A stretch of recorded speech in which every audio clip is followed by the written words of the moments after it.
to go? Hey there, and welcome back to the Tom Henry Show, another episode for all the mega fans. We have an amazing guest tonight, but first, my famous monologue, which today I've based on the world of comedy because my guest is an amazing comedian. Not like the other comedians I've had on here. The world of comedy has changed. Did you know this? Yeah. Everybody's talking about clips now. You got to have Instagram clips. You got to post on TikTok clips. Yeah, I'll tell you what I'd like to clip. Some of those people's microphone cords. Told John he wouldn't want to laugh. And I know. Just wanted to acknowledge you. You know, the comedy these days, it's not that good, stand-up comedy. You know the classic brick wall behind the comedian? Yeah. I don't think that's going to do the trick for me anymore. I need some barbed wire on top of that thing to keep these comedians away from me. Maybe a moat. Comedy used to always be about airplane peanuts. Remember this? I missed that. It's not really about... Why was it always about airplane peanuts? They couldn't get them on the ground? But you don't hear the airplane peanut jokes anymore. In fact, I've never seen a peanut on an airplane. It's probably because of all those allergy nerds. In my opinion, that's what really ruined comedy. Not the woke. The nerds with allergies. Anyway, that's the monologue. The JFL Toronto Fest was last week, and I had a lot of fun there. Had a great time. I opened for Al Madrigal. You know this guy? Very nice man. I opened for him in a theater. He was very kind to me. But he did at one point sort of give me some advice, which felt weird at my age. I was kind of thinking in my head, it's nice to be treated like a young man.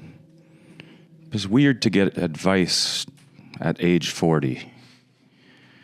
I had mostly a great time. You know, the comedy bar there on Bloor was open until 4 a.m. every night, which is hard on the body, but fun. I unfortunately had one of my famous incidents with a guy. There's a comedian from America. You know, I got a chip on my shoulder with these American comedians because they come in, they kind of act like a big deal. Maybe they are. But, you know, this is sort of our town, and they kind of come in, steal our women, steal our audiences. None of our audiences wants to see us. So there was this guy. There's a guy, he's very big on online, I think. He has, I won't say who he is. He has a lot of tattoos. And I was talking to a woman at the bar, and he comes up, he started talking to her. And I had experience with this guy in Montreal, the Just for Laughs Montreal Fest. I did a show with him. And you could say he did sort of quite poorly on the show, and afterwards was pretty upset about it. And I consoled him. I gave him my comfort and my kindness, John. And then he was very appreciative and nice to me, you know, and he saw me do really well, and he was going, wow, you're a great comedian. As happens. And then so I see him again in Toronto, but 2 months later. And I go, hey, you remember me from 2 months ago? He goes, no. He's quite rude about it. No. And he's trying to show the girl I'm talking to a picture of a cat or something. And I sort of press the issue because, like I say, I got a chip on my shoulder about this stuff. I go, you don't remember me? We did a show 2 months ago. A mere 2 months. And he goes, no. And then I guess I couldn't help myself. I went, yeah, you really ate shit on that show. And he went, what? And I went, yeah, you really ate shit on that show, and I comforted you. I gave you my kindness. And he went, is there a problem? I said, no, there's no problem. You just ate shit on that show. And he said to me, well, he literally said this. He said, should we go outside about it? I go, to fight? He goes, yeah. I go, nah, I'm good. I'm good on that. Had a little laugh and walked away. But again, one of my famous incidents. I just can't get away from a comedy festival without having some kind of incident. I thought I was in the right. Anyway, we'll find out what our guest thinks about that right after this break. We're very excited to have the lovely and talented Jon Dore. Stay tuned.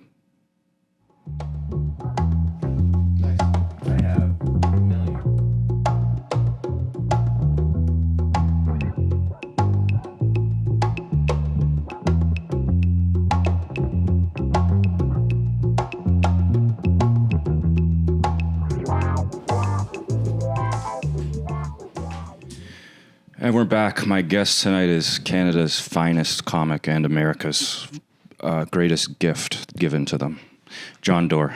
What a lovely way to introduce someone. Thank you. You're welcome. How are you? Good. Well, you know a bit. Like we talked. You just flew in. Yeah. From Alaska. No, from Vancouver Island. Oh. You had a show out there? I started in Alaska. That was my point of origin. But then I had to do 4 days of shows on the island in British Columbia. Got you. And then today I flew in on Air Canada Rouge, direct from Victoria to Toronto. Landed here. I'm just going to catch up. You met me outside, which was lovely. Mm-hmm. You're a lovely ambassador to your show. Well, that's my job. Yeah, and you do it well. Thank you. So I came in from there, and I'm tired but excited to be talking with you. I'm curious to know, but I listened to your monologue and I have some comments. But yeah, we'll get there.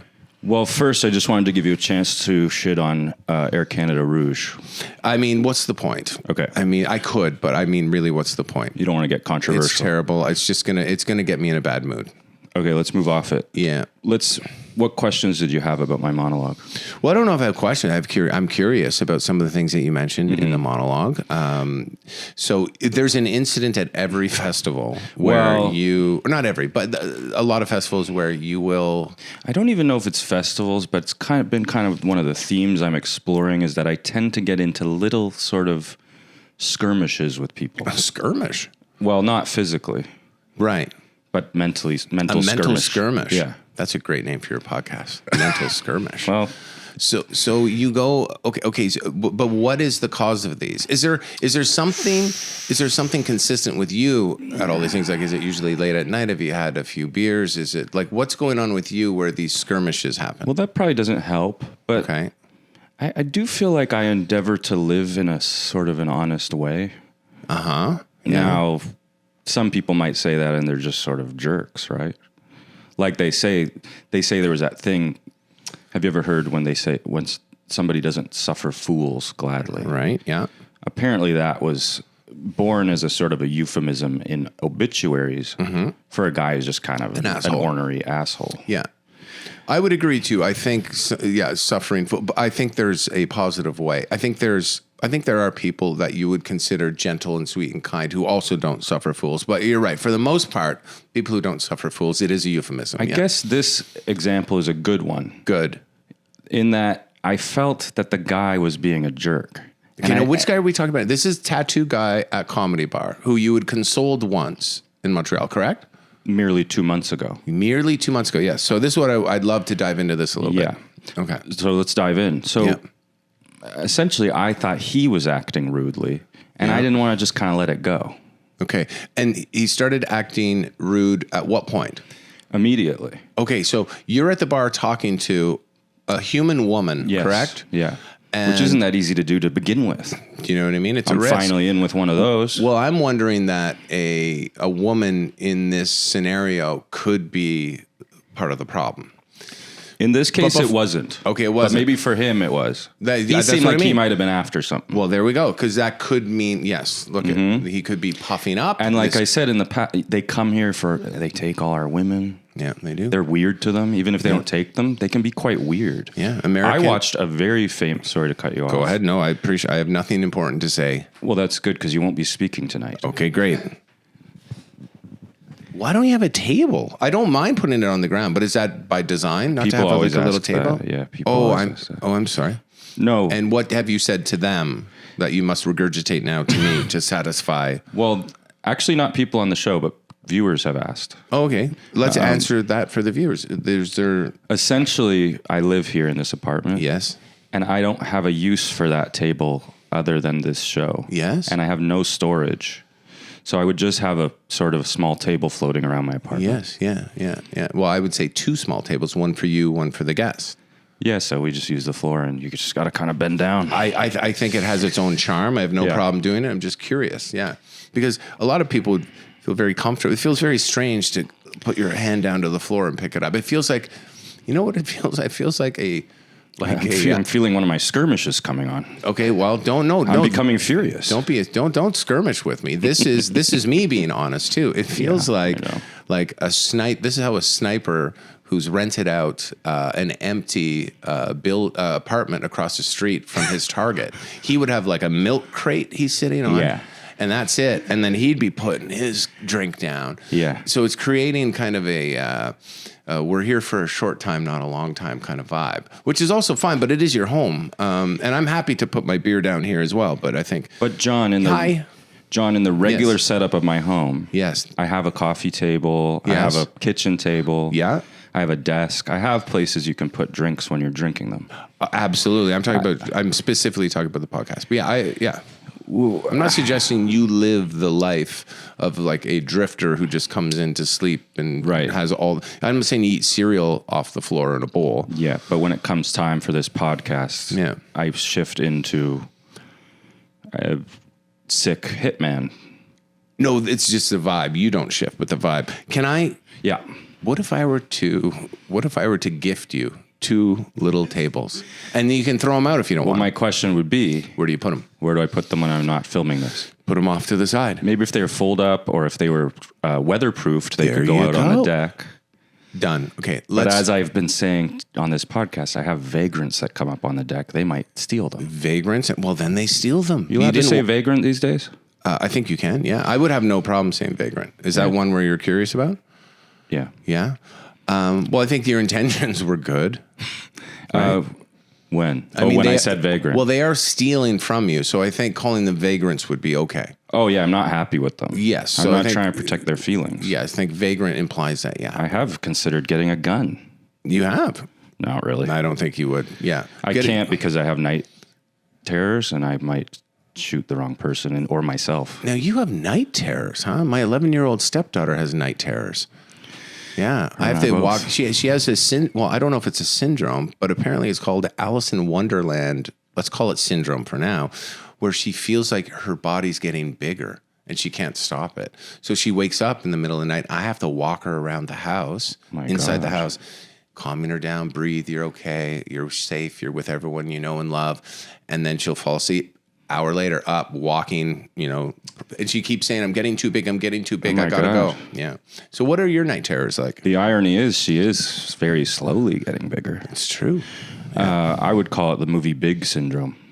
Okay. What are your night terrors all about? Mine are usually that there's an intruder. Yes? Yeah.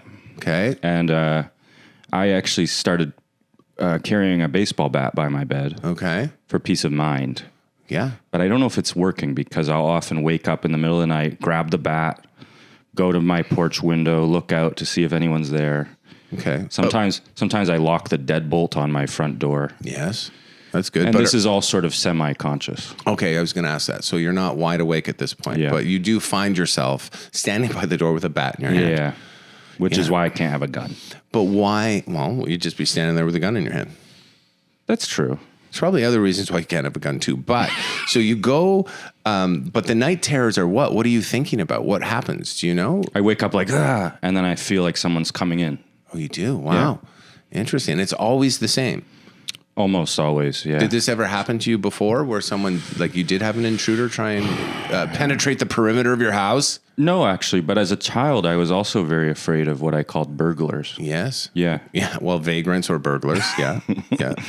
Well, now I have nothing to burgle, but a vagrant knows no Well, let's difference. get you something to burgle, and then we can put our drinks on Okay, it, well, right? send the little tables from Alaska, and I'll use them. Look at, don't even, they're coming.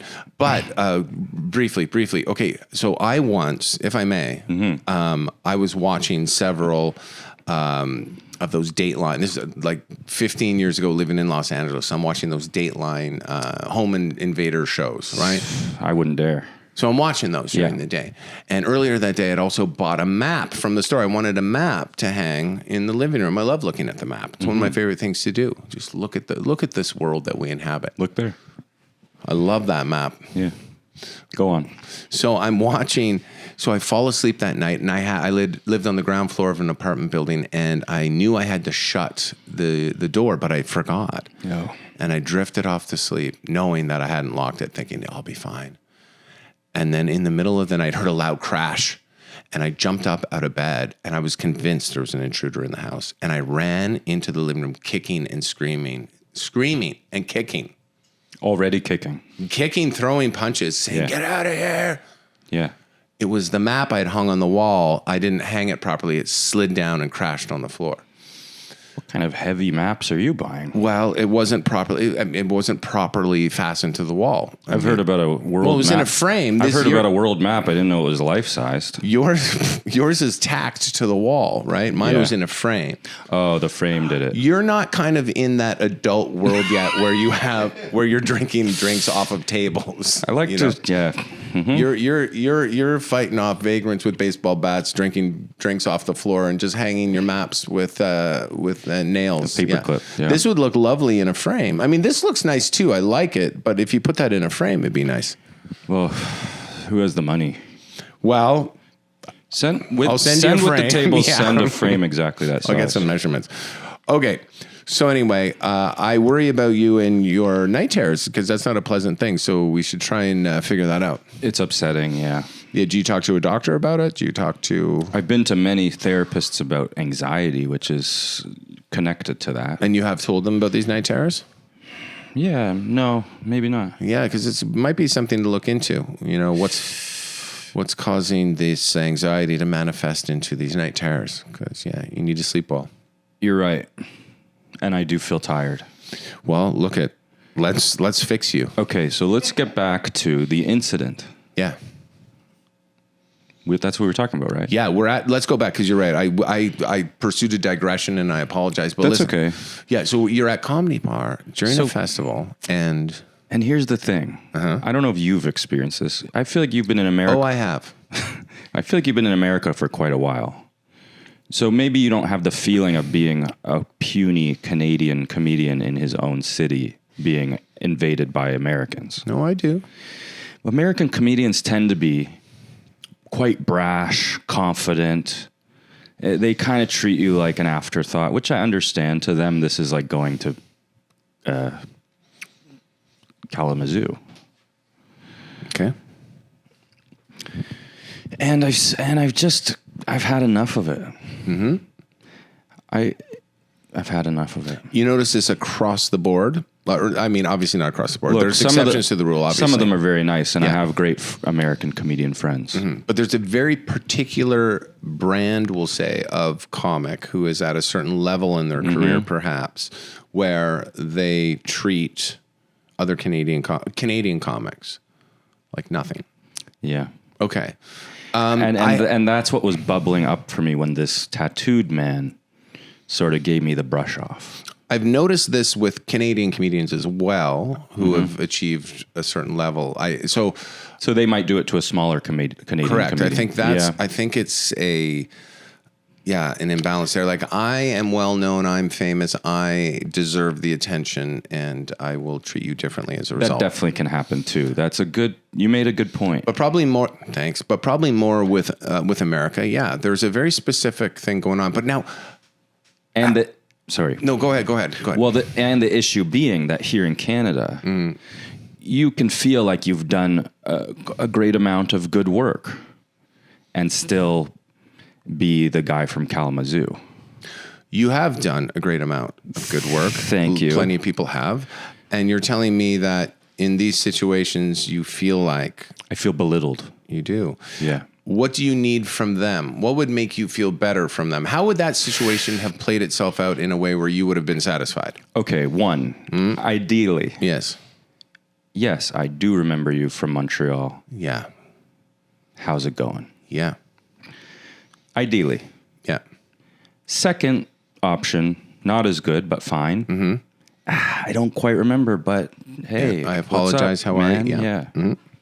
Okay. So those two scenarios would have been good and fine. Yeah. But we didn't get there. No, the guy just goes, nah. And he keeps trying to show this cat picture. So not even oh, I'm sorry, I don't remember you, but a deliberate, nah, man. He was dismissive. He was dismissive. So he's not a fun person to be around. Yes. Okay. But then in turn, I became not a fun person to be around. Yeah, I've been there too. It's an Have you? interesting thing. Oh yeah. I wanted to ask you because Go ahead. you're very pleasant. And you have an air Oh, do I? of always being pleasant and beloved. No. Okay. No. I mean, I try to be. I think my default setting maybe, and who I prefer to be, because it's better for me and better for everyone else, and it doesn't feel calculated. It feels naturally who I am. Yeah. If I think of where I was happiest, like maybe, 18, 19 years old, just starting to think that I might be able to be a performer, like that phase of life, I feel like I was really happy and certain. So I think if I can get close to that, that's kind of who I am. My default setting is, yeah, let's have some fun. But no, I can be brutal when you're confronted with moments like you're talking about, or injustices in the world, and not big ones, just little ones club owners who are disrespectful, and it builds up over time. Yeah. So no, I can be awful. And it is the buildup, because if I'm honest, I don't know how bad the brush off was. It felt bad. Yeah. But maybe I took out on that poor tattooed man. But what a did lifetime of Americans being dismissive. That's possible too. This is a really big conversation. This could go into That's lot what of this show is for. Yeah. No, I love it. It's called Mental Skirmish Big Conversations with Tom Henry and new co-host Jon Dore. I like when we both go down to the ground for beers at the same time. And then you got to put it back. I'm just going to hold it. Okay, so I'm going to try and figure out who you're talking about. This is someone who is do you think I would know this person? I would wager that you don't. That I don't know this person? Yes. Oh, okay. I believe he has just recently got a big following online. And I think that was his way in. Okay, so he has some success in the social media arena, and in turn selling some tickets maybe. Yeah, and depending on who you are, you might not be able to handle that properly too psychologically. So maybe he's dealing with a lot too. Well, he really melted down in Montreal when it didn't go well. Wow, so his performance didn't go well. Yeah, that was the whole thing. Right, but the whole performance bad. And everyone on the show was doing really well. It was a hot crowd. Wow. And so you said to him, basically, hey, man, it's all right. And you talked him through it. Yes. You talked him off the ledge. It wasn't that bad. Don't worry about it. You're good, blah, blah. He goes, oh, man, what's your name? Where are you from? I'm Tom. I'm from Toronto. Wow. Oh, I'm going to be in Toronto in a couple months. Oh, cool, man. I'll see you there. Wow. Maybe it was so traumatic, he compartmentalized it in a box, and now it doesn't exist. Maybe he's having night terrors about it. I guarantee he is. Okay, so...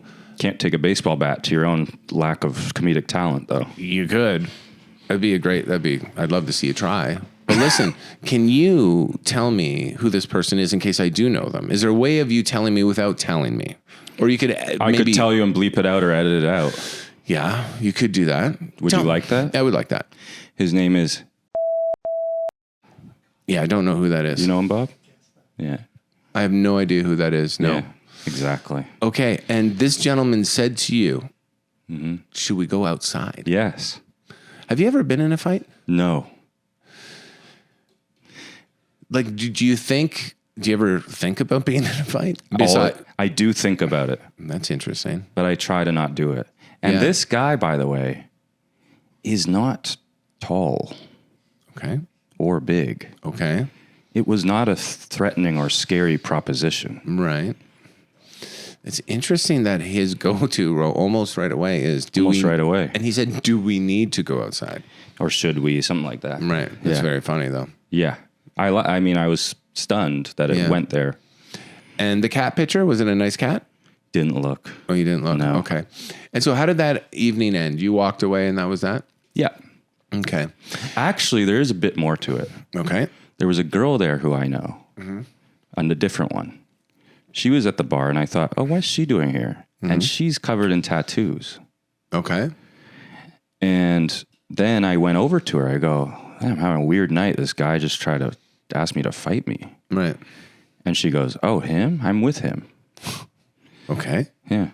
So, okay. So a girl in every city he goes to, he has some sort of tattooed women who go around with him. Oh, when she says I'm with him, just I'm hanging out with him, or you don't know? I didn't dig into that. Do you want with it? Okay. Okay, but you know this person. Yes. Okay, and then she said, I'm with him. I'm with him. Okay.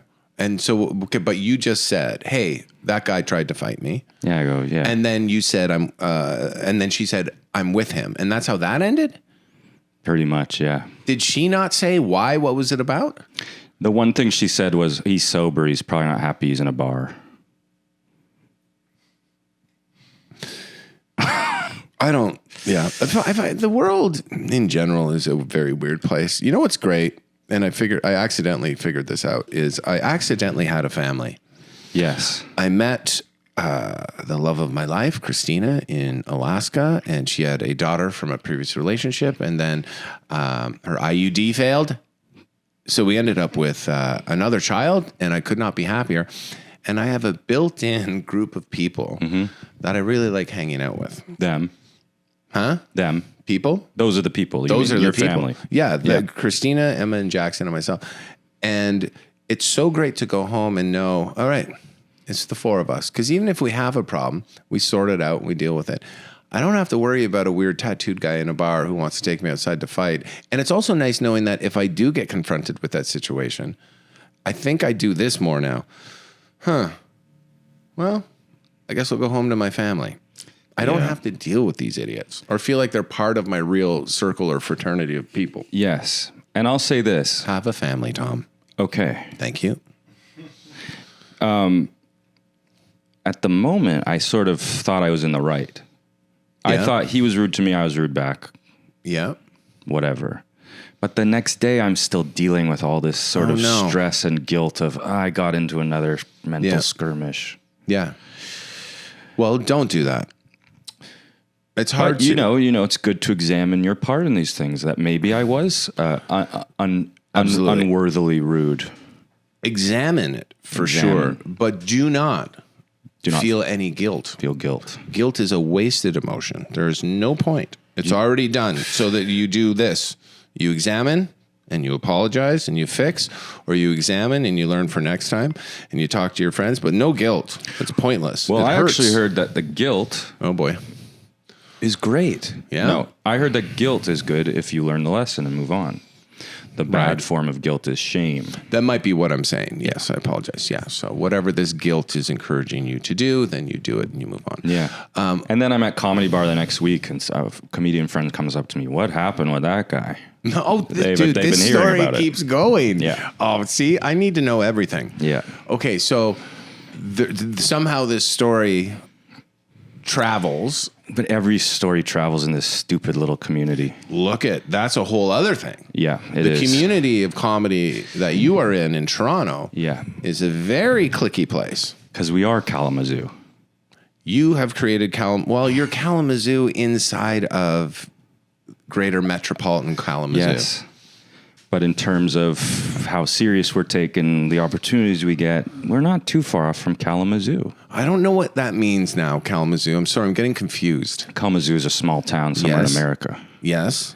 Well, that was my comparison. Like, if you're a big American comedian coming to Toronto and meeting the local comics is like meeting the local comic in Kalamazoo. They're not going to go, I have extra respect for you because you've made your way in the biggest city in Canada. They're going to go, hey, you're sort of like the Kalamazoo guy. Right. But I guess it's not really Kalamazoo. Okay. I'm going to say I don't understand entirely the metaphor. And okay. I know, but I'm happy to move past it if you are. Let's, for the viewer's sake. Okay. I don't think it's hard to understand, but for the viewer's sake. No.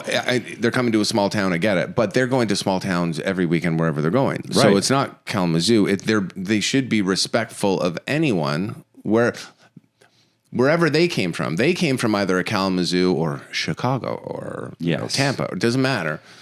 But, even I'll do it if I go to a small town and there's a guy who's been doing comedy for 2 years. I'll be nice. Mm-hmm.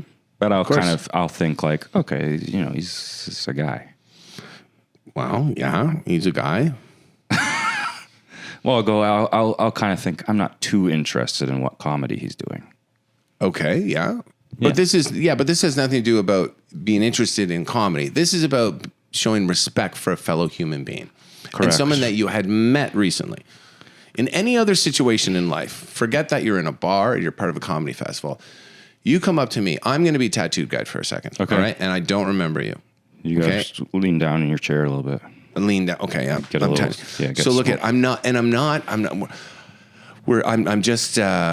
I'm at an airport. Okay. Okay, we're at an airport waiting for a flight. And you're the tattoo guy? I'm tattoo guy. And you come up, you recognize me. So, yeah. Oh, okay. Hey, man. Hey. You remember me? We did a show in Montreal a couple months ago. Oh, no. Maybe a little bit, but no, I'm sorry. I don't. Oh. Like at the festival? Yeah, Just for Laughs, Montreal. Yeah. Oh, cool. Right on. Yeah. What's your name? You ate shit, remember? Yeah, see, maybe it was your fault. It was. Yeah. Shit. I think we figured it out. I feel like, I think we've maybe exhausted this, but I think it'll be interesting to people, having a little tiff with somebody.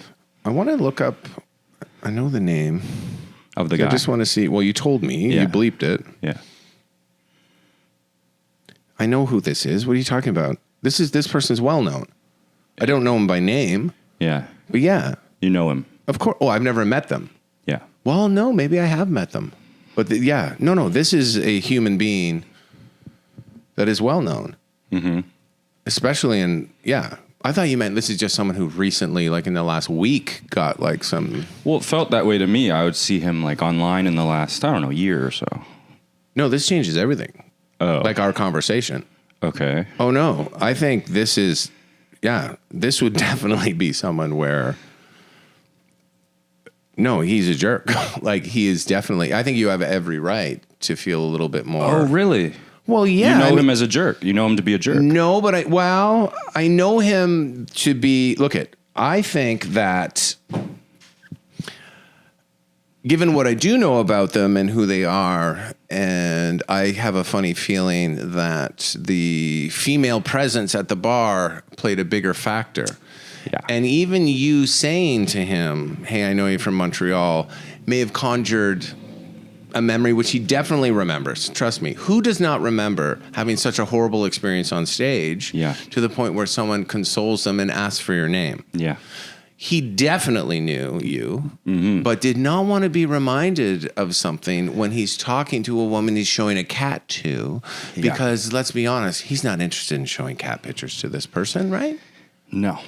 It's not about the cat. You definitely had the right to react the way you did. Well, this is phenomenal. I feel absolved. I'm surprised you didn't think I would know who that is. I mean, in fairness, I didn't know them by name. But I guess I didn't really know who he was until I would see him like on TikTok in the last year or so. Oh, okay. Well, I had seen him on several like podcasts and opening for Friends. Uh-huh.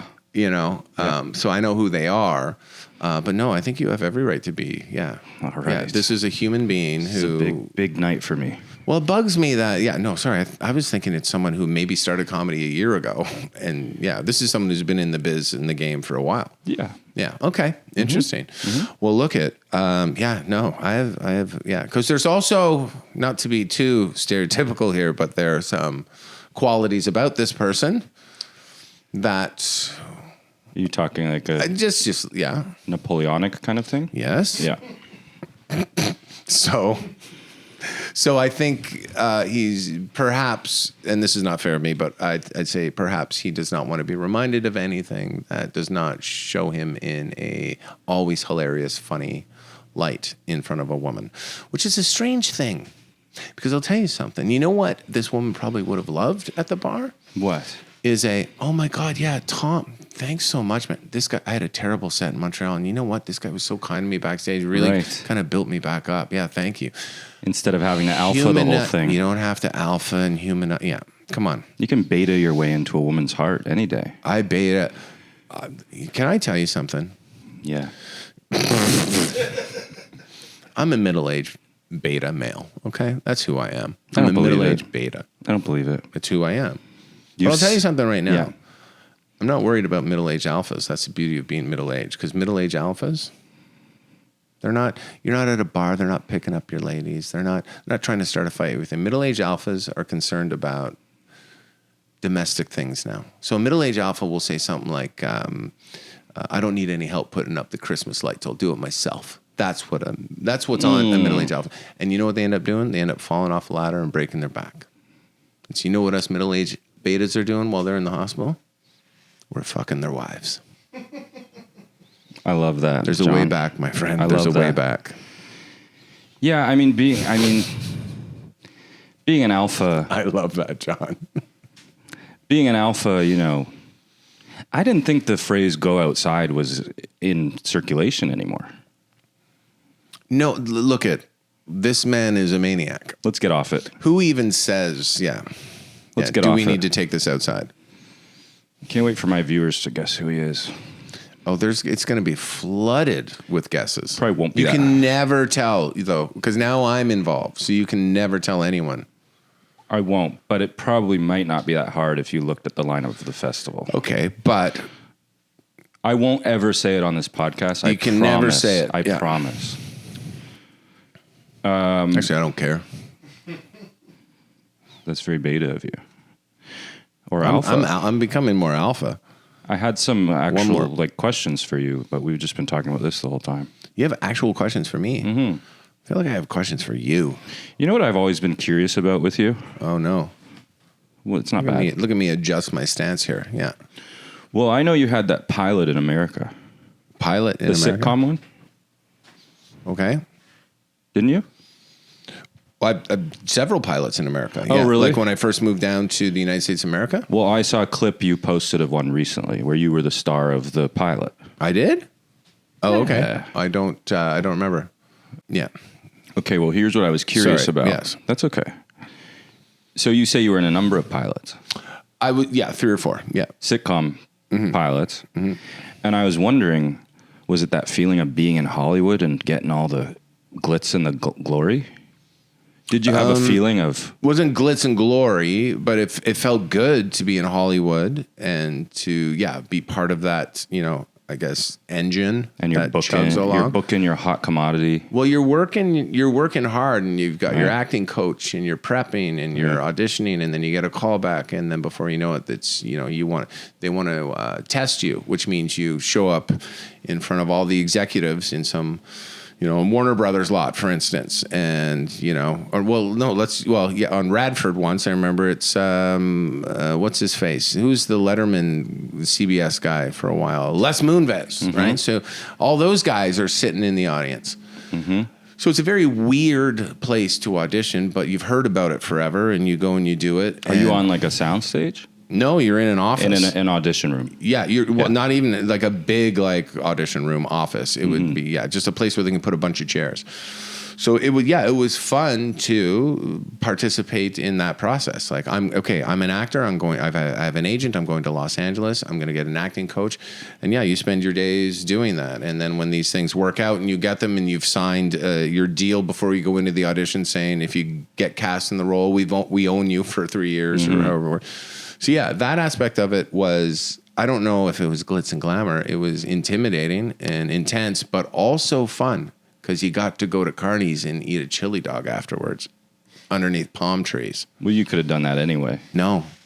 Well, I could have done that, but I couldn't have enjoyed the hot dog the way I did knowing that I had just participated in Hollywood ritual.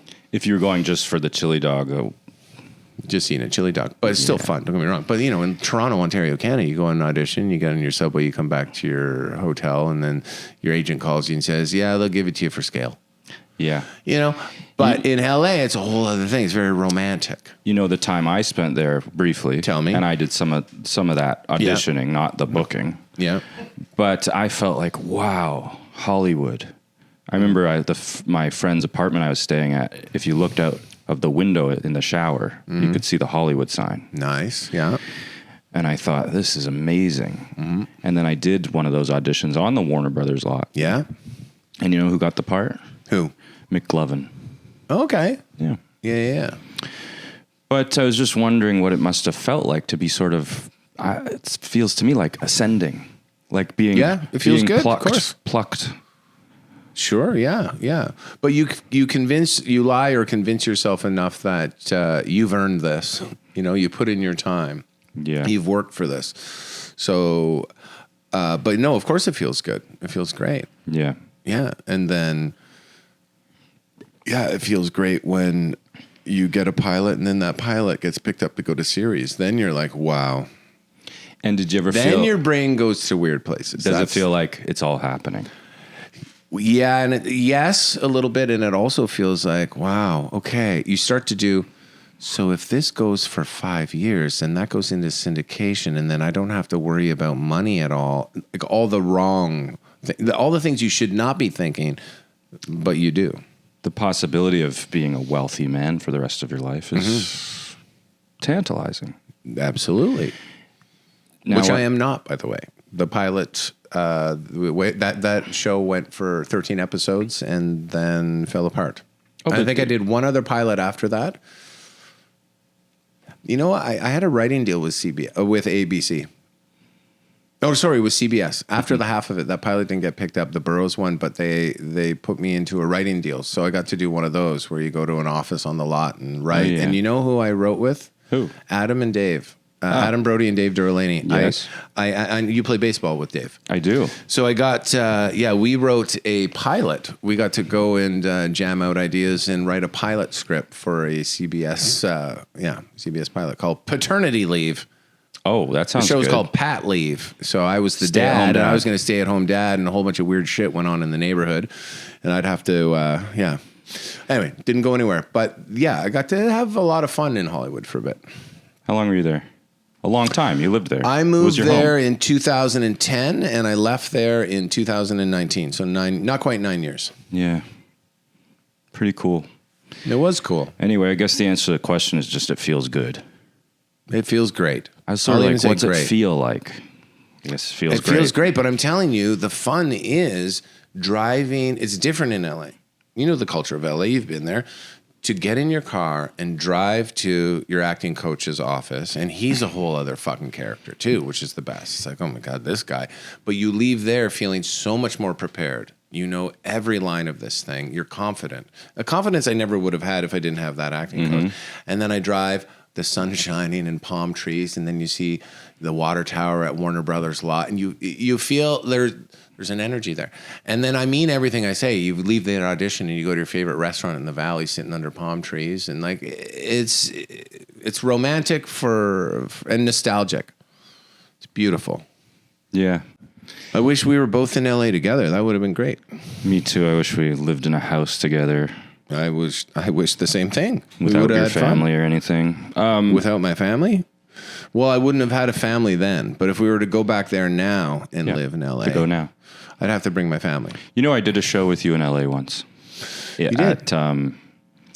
You better remember. Well, we had a conversation once about how many shows we'd been on together. And so this might be the missing one that I couldn't remember. It was Andy Kindler's show. Oh, yeah. And it was at some kind of downtown hotel. A downtown hotel with Andy Kindler. That I don't remember. A downtown hotel. Yeah. Wow. It was for part of a fest. It was called Riot Fest. Oh, I do remember that. We were on that show together. Okay. I was a Riot Fest comic to watch. Ah. Yeah. Yeah, and you would be. Yeah. You are a riot. Thanks. And you have to watch me. Yeah. So you qualify. I remember that. I remember being down there, but I was also doing a lot of dumb things. So my memory's not very good. So yeah. Would you like to elaborate? Nah, just dumb things, you know? Well, it seems like a good time for a break. We're going to take a break. Okay. We'll be back with Jon Dore right after this. See you in a second. Okay, go. Hey, did you hear that the Tom Henry Show is doing exclusive bonus content on their Patreon? Wow, really? Yeah, I'm listening to it right now. Nice. The Sarah Hennessy episode is amazing. Oh, she's really funny. She's so funny. Hold on. Oh, my dog just died. Let me check out that episode. Sorry about your dog. Hey, I'm Tom Henry, host of The Tom Henry Show. I hope you're enjoying the brilliant Jon Dore on the episode today. That scene you just saw was just a fake scene to let you know about our Patreon. There's lots of great bonus content that will be coming out, and you'll just be supporting a really great product. Anyway, thanks for watching so far. Like and subscribe and all of that. Thanks. Ow! Fuck! Sorry! Ow! Oh, man! Sorry! And we're back with my favorite comedian, Jon Dore. Did you enjoy the break? Yeah. I did. I think it's great to build in a break. Yeah, the break was necessary for me. Me too. It was great. We got to go out to your deck, which is nice. I love being back in Toronto. Very Toronto feeling house you have here. And the deck. You live in Alaska, as we touched on before. But I won't make you talk about that. I'll talk about whatever you want. I can find something new and interesting. I actually have a segment. We do segments on this show. Yeah? Yeah. This is one that's very popular. It's called a blind ranking. Have you ever seen these? A blind ranking? No. Yeah. So I'm going to give you 5 things, and you have to rank them, but you don't know what's going to be next. So I got, okay, got it. I know And exactly then what you mean. whatever the order is actually what you believe. That's okay, great. Got it. So this is a blind ranking of doors. Doors. Okay, great. Love it. Jon Dore. Yep. Got it. Blind ranking of doors. Yeah. Polka dot door. Wow. Where do you want to put that? But these aren't all doors in television shows. It's just, okay, got it. Just doors. I'll go with it. Just doors. Well, polka dot door, I mean, it's up there, but I don't know what's coming. I'm going to go 2.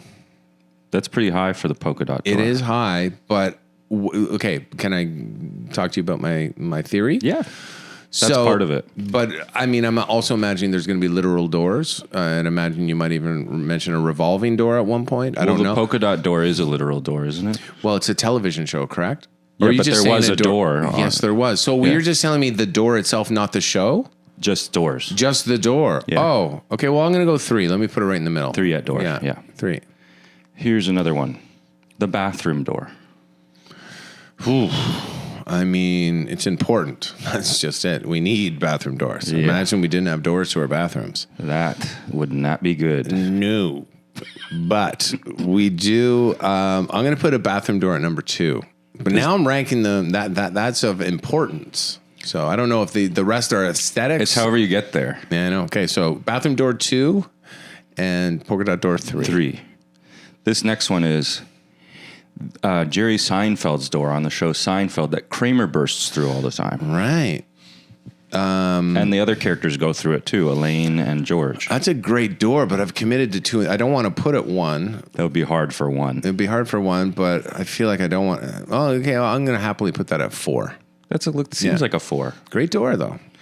Okay, this next one is the door that Monica and Rachel share in their apartment that Joey and Chandler and the other friends will come through. So this is Monica's door. This is not Joey and Chandler's door. This is, they go through the hallway and they come into Monica and Rachel's door. And Phoebe lives there too, doesn't she?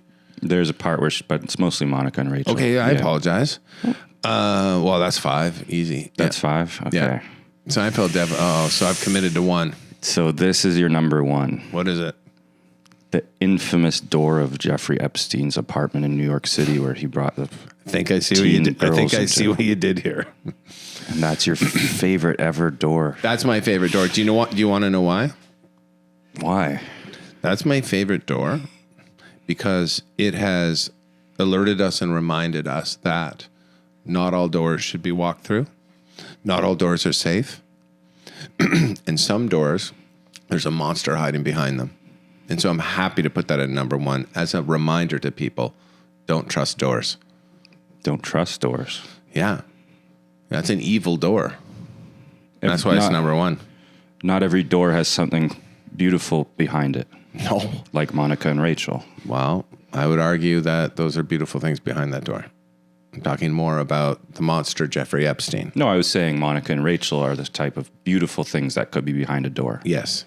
But Jeffrey Epstein and his wench Ghislaine. Yeah. Evil monsters hiding behind a door. That's right. Okay, well, you sort of got yourself out of that one. Well, I didn't know. I didn't feel trapped at any point. I'm happy with it. Do you want to know my favorite door? I do. I was about to ask you. Jon Dore. You're a great host. Do you want to know my favorite Henry? Who? Cavill. I'm teasing. No, I'm not. Henry Cavill's great. Okay. The Witcher? I don't even know who Henry Cavill is. Now that I think of it. Who's Henry Cavill? Well, Which one is he? Is he the guy? I think he's in... the Witcher and he's Superman. Yeah. Okay. Yeah. Yeah. Yeah. And he was also in Bridge of Spies. I don't think so. Is that him? No. That's Tom Hanks. No. I know Tom Hanks is in it, but I thought he was also in it. No. You know what I'm thinking of? It's that Guy Ritchie movie where. Anyway, it doesn't matter. Go ahead. I'm not going to get to it. No, it's just great for podcasts. I know. It's just a podcast of a guy trying to remember stuff, what Henry Cavill's in. which can be fun. Okay, well, here's the next thing I wanted to talk to you about. Please. It sort of relates to what I was saying earlier, that you just seem like a straightforwardly happy guy. Mm-hmm. And I guess what I'm trying to get at, frankly, is you have a way of sort of seeming okay. Okay. Yeah. Well, but we're all kind of okay. That's the thing. You don't have a choice. Well, Right. a lot of the time I feel like I'm falling apart. Yeah, but you're alive. You're doing a podcast. We're hanging out, having beers, telling fun stories. So, are you okay right now? I am. See, this is your. But are you? But are you okay right now? Yes, I'm really happy right Cheers. now. Yeah, me With too. you. Yeah. Okay, look it. I got off an airplane. I'm going to be in Toronto for maybe 36 hours. I got off an airplane and raced here knowing full well I'm in good company. We're having beers. We're chilling out. We're talking. We're doing something that's We're making necessary to our industry. product. Yeah. Yes, which is fun. It is. Make our own talk shows. I have a lot of fun making this talk show. Yeah, so this is good. So, But you're kind of proving my point. Which right is? now, which is you just have some kind of great outlook. no, but how do you not have the same outlook? Like I need to learn it. No, but you're doing it. Like you're in it right now, and you just said you were having a good time. I am. Okay, good. But my way of being is I might lead with kind of like something Right. wrong. I might Yeah. lead with, the battery on the recorder died, which nobody will know because I'm going to edit right around it. But it did. And John's here, and the battery died, and he's busy. No, And I'm probably putting him in a bad place. He's got to wake up in the morning. Now, I believe you that you're fine and you're having a good time. But that's probably where I would lead from. gotcha. I understand. Yeah. Or I would lead from, I got to make this goddamn podcast because Yeah. my goddamn comedy career isn't going the way I goddamn wanted it to. Yeah. But you frame it in this beautiful way of saying, we're getting to make something. We're getting to make something. And we're getting to sit with each other, Yes. which is very pleasant.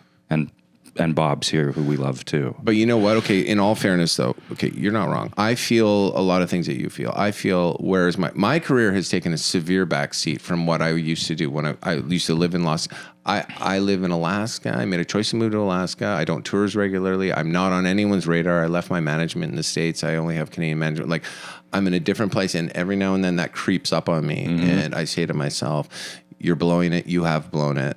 And so I need to find a way to, but I always do tell myself, it's okay. You're going to do something. You're going to figure it out. You're going to. But in this moment, it's easy for me to say this, but in this moment, it's easy to say, look, we are having fun. And what is life other than just all these little moments of fun? So, yeah.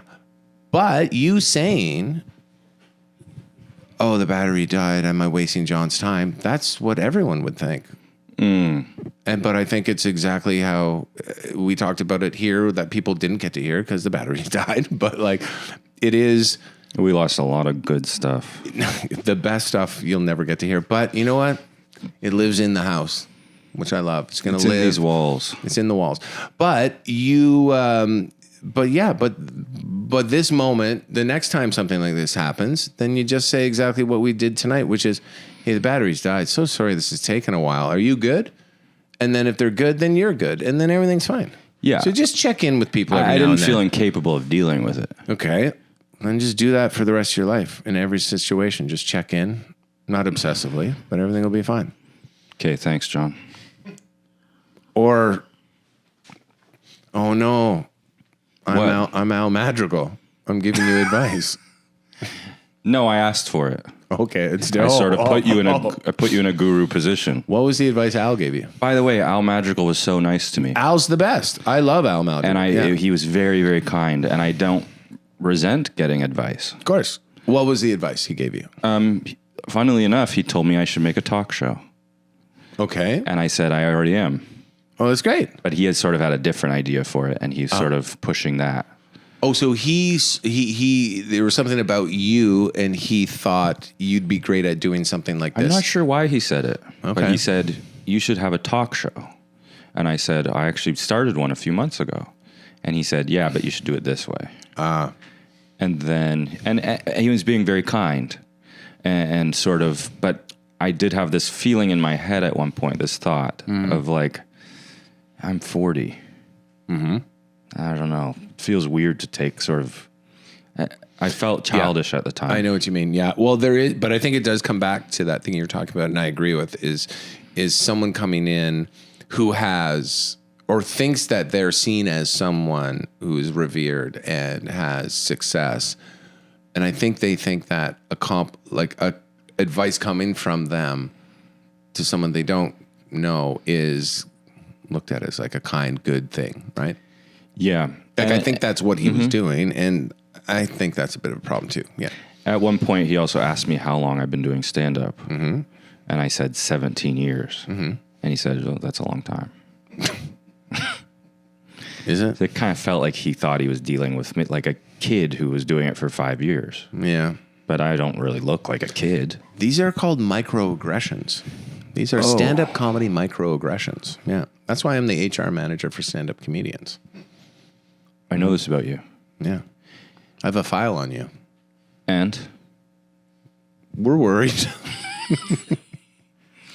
I also don't want to give off this impression like everybody should be worried about me. I'm not worried about you. I know, but I'm presenting it like, oh, I'm falling apart. I actually have a good, fun life. I know you too. Yeah. You are a fun, yeah. You're someone I would want to hang out with and have a beer with and watch a game with outside of stand-up comedy. Because the conversation would be real. And these concerns you have are what make us human, and those are the conversations I want to have. I don't want to sit at the bar with someone who just wants to talk about their successes. I want to talk about the insecurities and the frustrations and all that stuff. But you know what I do find sometimes? What? And first of all, thank you. But second of all, I find even, especially for this show, I go into a sort of neurotic headspace almost for content. Not for content, but for something to talk about. Okay. Because I do think there's a side of me that's actually fine, serene, wise in some ways, calm. But for here, I'm kind of always complaining, acting like things are falling apart. I have this sort of inner Woody Allen sort of being neurotic, which is maybe the other half of me that I use for this show. Yeah. But sometimes after I'm done shooting this show, I go, oh, God, what am I on about? Yeah. But that's fair. Yeah. Don't you think? But I think accessing those neurotic things is, a fun kind of healing part. But it's also interesting because everyone feels those things in different ways. And then to turn that stuff into funny is what they're paying you to do and what they want you to do. And you have a gift at doing. So it's taking all that neuroses. It is these flaws and these foibles that are the interesting part. Larry David, same thing. Yes. But if you want, we could just brag for a little while. Let's brag it up. Okay. What kind of awesome stuff have you been succeeding at? Well, you know what? Parenting. It has nothing to do with, and actually, I don't even know if I'm succeeding at parenting. Yeah, you know what? I don't know if I'm succeeding at parenting, but I'm loving it. You seem like you love it. Oh, it's, yeah. I any day I don't get to see my son is a bad day because I'm on the road right now. And you said earlier it was all... And my daughter too, I should say, but my daughter she's 11 and can like navigate through the world. I'm talking about a 3-year-old who, you got to make sure. He probably won't watch this or listen to this, so you don't have to worry. He's going to watch it. He loves you. I met your daughter. Oh, sorry. I thought you said he. Yeah, because yeah. You got worried that you didn't include her, but I'm saying she's not going to watch this. Well, it's not necessarily. Well, yeah, I did get worried that I didn't include her, but I want to make it clear. I have 2 children, but one of them right now requires more attention than the other. Everyone understands that. Okay. Cut to the chase, buddy boy. Please. Go ahead. Give me the last card. What do we got? The questionnaire. Oh, questionnaire. Yeah. What do you normally eat for breakfast? I don't really eat breakfast. I have coffee. Yeah, you know what? My favorite breakfast is leftovers from the night before. Yeah. No matter what they are. Yeah, because they're usually good. But you don't eat it until later in the day. Well, around like 9:30, 10 o'clock. So here, let me give you a quick answer. I'll get up, and I'll make coffee, cream and sugar. Yeah. And then I take Jackson to his preschool, and I'll come back home, and then another hour will go by, and before I go to get him, I'll reheat a broccoli and cauliflower and cheese casserole that I made the night before, and I'll with some wild rice and brown rice, and I'll devour that, and then I'll go pick him up. Did you put the mushroom soup in there? Yeah, mushroom soup mix. You bet. This is a classic. Yeah. Really good. Yeah, delish. Are you a vegetarian? No. You should come out. You should come out to Alaska. I'll make you a casserole. I would love to. You should. Is it an honest offer? It is. Yeah, yeah. Got a guest room you can stay in and everything. Right before our tour. Apparently, it's haunted though. Oh, if you talk to Christina about that. Oh, do you believe in ghosts? They scare me. I don't know if I believe in them, but they scare the hell out of me. I don't know if I understand that, but go on.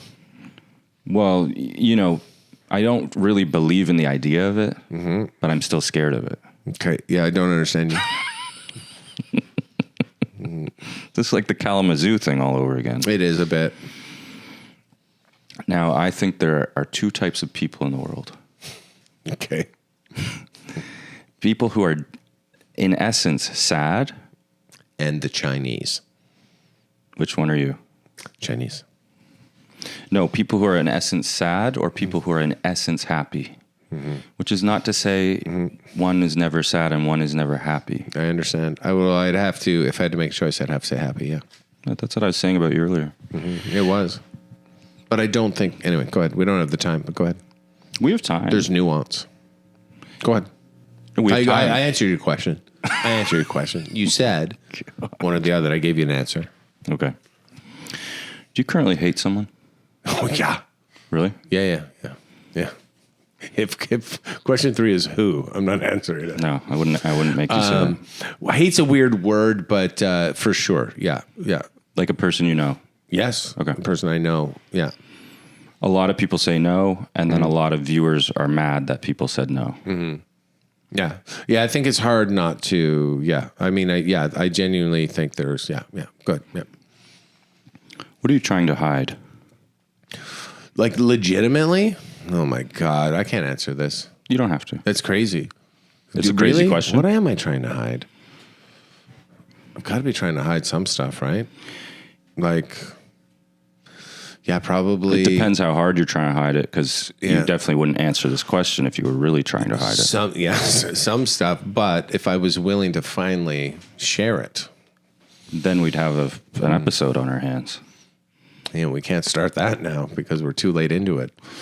Yeah, you know what? I don't know, but I'm definitely trying to hide some stuff. Oh yeah, you know what? Yeah, there's some stuff about me in the past, not like specific events, but things that shape me as a person that I probably won't share with anyone ever. Yeah. Yeah, but moments that I'm well aware of that have, and I'm like, you know what? That's going in a box. I'm leaving it, but I'm mad about it. That's one of the people I hate, by the way.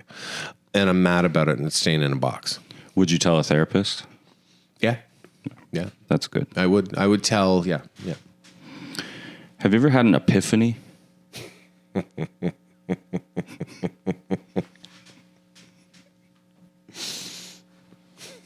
Yes, I have. Care to share it? No. Have you ever had an epiphany?